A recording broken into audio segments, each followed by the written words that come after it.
Hey, Dr. McNamara here. Today I wanted to go over 5 tips for a nice, healthy, and happy Thanksgiving. Let's get started. Tip number 1 is going to be NEAT. Now, NEAT stands for non-exercise activity thermogenesis. And pretty much what that's saying is any sort of physical activity that is going to be burning extra calories that is not deliberate exercise. So things like choosing to park a little farther when you're going to the store so you walk a little bit more, choosing to take the stairs instead of the elevator, even just moving around and being a little bit more animated when you speak, as well as even fidgeting, are all going to be things that's going to help improve and increase that NEAT, that non-exercise activity thermogenesis. Tip number 2 is going to be insulin sensitive. Now, something that is really simple that will help increase your insulin sensitivity is a supplement known as berberine. This is something that I take, particularly when I'm going to be having meals that are heavier in sugars that could affect my insulin sensitivity. Using this berberine really helps mitigate that glucose response and helps me remain insulin sensitive when consuming these types of meals during the holidays.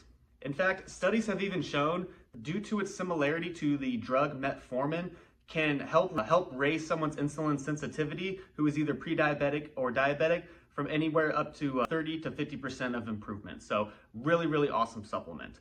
Another thing that you can do that will help increase your insulin sensitivity is perform some sort of resistance training. Resistance training is going to be anything such as push-ups, sit-ups, weightlifting, even yoga and Pilates are going to have resistance components to their exercise. And what this type of movement does is it is going to upregulate a receptor known as the GLUT4 receptor, which is going to help the body's ability to take glucose into the cell and improve our insulin sensitivity overall.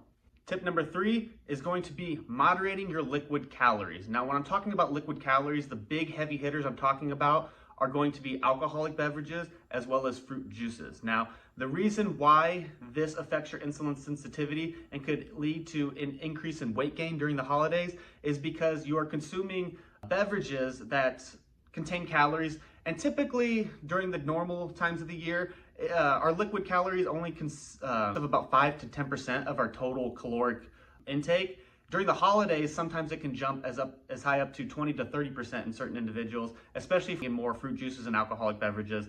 And what this really does is it increases our calories without giving us a sense of being full, which really is going to affect our insulin sensitivity and potentially lead to some unwanted weight gain during the holidays.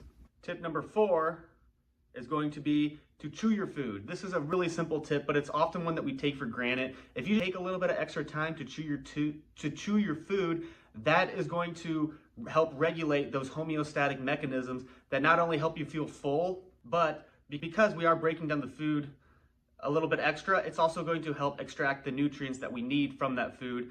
Tip number 5, and probably the very most important tip in my opinion, is just making sure that you're really enjoying that time spent with your friends and your family and your loved ones. The holidays, in particular Thanksgiving, it's a time where we're off work, families get together, and it's a really great time to reflect on our lives and what brings us together and makes us happy as not only a family, but as a society. So really enjoy that time. That's going to be one of the most important things to improve your long-term health, is making sure you have that sense of community. So guys, I hope these 5 tips help you to have a nice, healthy, and happy Thanksgiving. Thank you.